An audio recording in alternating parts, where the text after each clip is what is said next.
नजर से छुप जाए कैसे ब्याही नहीं देख पाते हमें रास्ता से घुरा के ला देते अबे भागला आई छिया जोगी आवोही तेरी छाता खाई छे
दुनिया संसार में अनेकों किस्म के लोग सब जन्म ले छे, कोई मनुष्य तो कोई पशु पंछी, लेकिन हम एक बीच जन्म ले लो।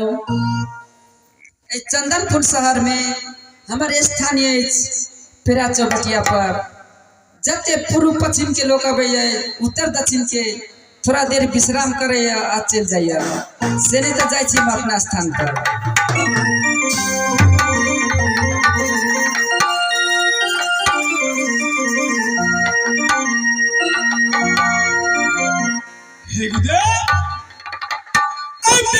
चौबटिया पर एक चंदन माता वृक्ष है, उनका से शरण मांगे छिए, अपना शरण में रखते तो ठीक है, नहीं तो आई के दिन में ब्याही के नजर से हम नहीं बच गए।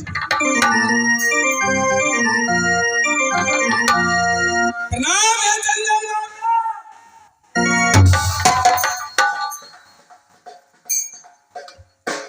एकदम खुश रहा बुआ, बोला हे चंदन माता, आई के दिन में विपत्ति के मारे दुनिया संसार भ्रमण कर जा रहा छिए, लेकिन सती ब्याही हेमंती हमरा पीछा केने आबि रहल छै। अगर वो हमरा सामने पड़ गेले तो हमरा ऐसा आगे नहीं बढ़ा देते। तोरा द्वारे तोरा लग में अइलाइए कि कुछ देर अपना तू हमरा अपना शरण में रख ला, ताकि सती ब्याही हमरा नहीं पकड़ पौती। हे बुआ, तू हमरा शरण में आबले चाहे छ? हाँ से नहीं तो बुआ, कुछ देर थाकल छ तो आराम करला, अपन राही चल जा। आराम करबै तो कर सकै छियै, लेकिन हमरा बहुत दूर जाए के है चंदन माता। ब्याही जे देख लेते तो रास्ता में से घुरा कर ला जेते घर कोबर में। एहि द्वारे हमरा अपना शरण में कुछ देर रख लियो। अगर सती ब्याही हेमंती होते तो उनका अपने कहबे हम नहीं देखलिए गेरुआ रंग के वस्त्र पहने, हाथ में चंदन करताल मोहनी बांसुरी लगा ए रास्ता से कोई बाबाजी के। हे बउआ, से नहीं होता, तू आराम कर ले चाहे छ तो कुछ देर के ला अपन बात धरने चल जा। से नहीं हेते है चंदन माता, नहीं है। अगर तू हमरा सहारा हो चाहे छ तो कुछ देर अपना नजर से छुपा ला, ताकि हमरा सती ब्याही नहीं पकड़ पौते। तू कच्चा छुपा ला, लेकिन ये नहीं होता, ये नहीं फंस सकती। अब चंदन मैया गई पूरियो, मैया गई मौत हो दिया।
दुनिया संसार में कि हमरा ऊपर में सहारा आते।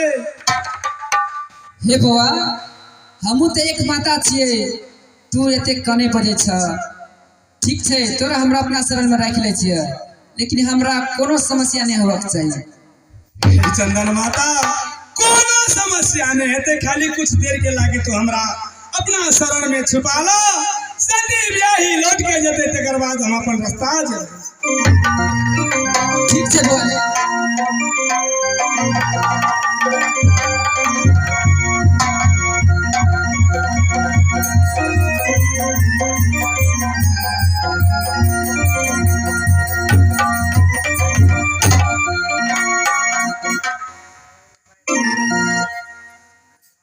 ईश्वर,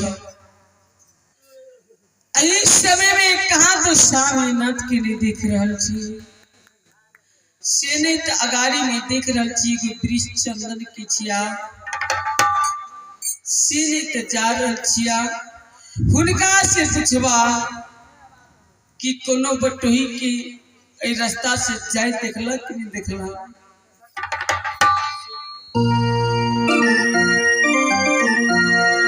इस समय में दुख के घड़ी, विपत के घड़ी में कोई की करुणी हो जिया, ऐसा में नाथ के चल आयरन बन फटकी जिया, से साले नाथ के बरबर समझलिया को दया माया लेकिन ठीक जिया जा रहल छे कहां चंदन वृक्ष तर हुनका से पूछबा।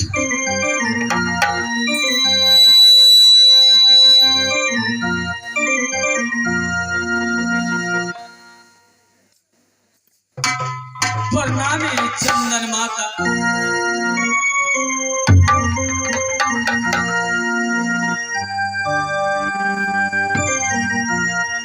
खुश रहा बेटी, बोलो की बात है।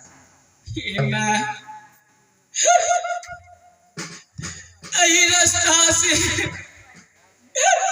गेरुआ रंग के वस्त्र धारण करने, हाथ में मोनी बसली चंदन करताल भस्म की झोली लेने किधरो जाए देख ली है मैं। हे बेटी, ए रास्ता पे हम ककरो नहीं देखली, तोरा की भेल केला देख कनी बजे छ।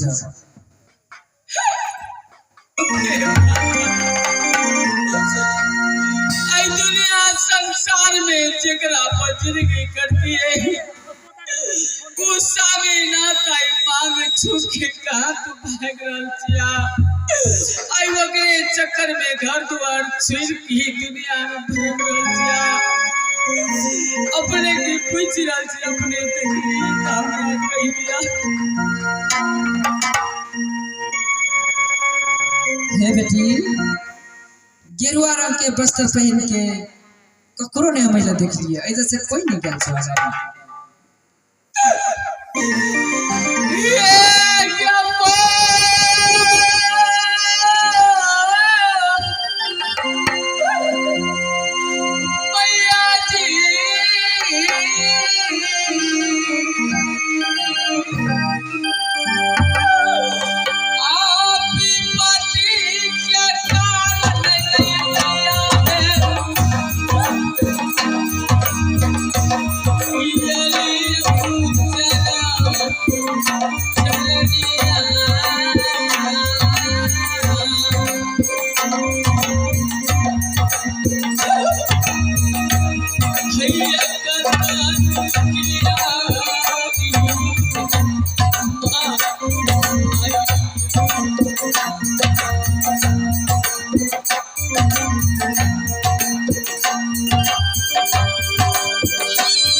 हे माता, हे बेटी, अपने ही रास्ता चौबटिया बचिए। सच सच बता दे, ठोकर खा रहा।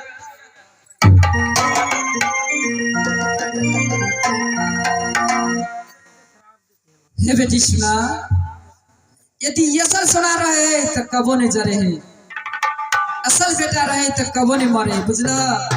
चले तो तू अइले से लौट के अपना महल में चल जा। तोर स्वामीनाथ कतो हेते तो जरूरे जतो तोरा महल में। ऐजा से आगा कोई नहीं गेल छै, अइले तक कोई आले नहीं छै। यब कथी लानी कुपोलिया गई मैया जी।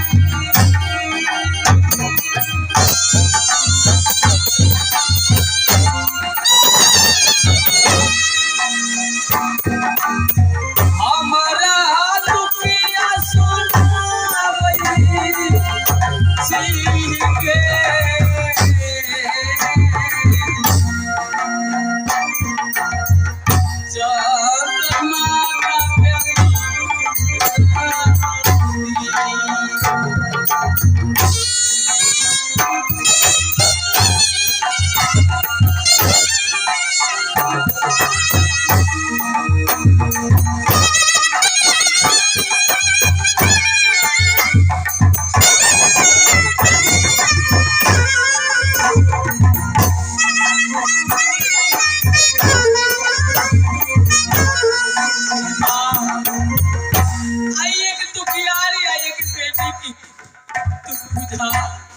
तू सच सच बता रहे माता। हम साचे कैसे बेटी, झूठ बोल के हमरा कौन फायदा। मेरी मेरी बिनतिया गई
हे चंदन माता, अपने सबके रास्ता में पना दीजिए, सबके अपना छाव में कनिक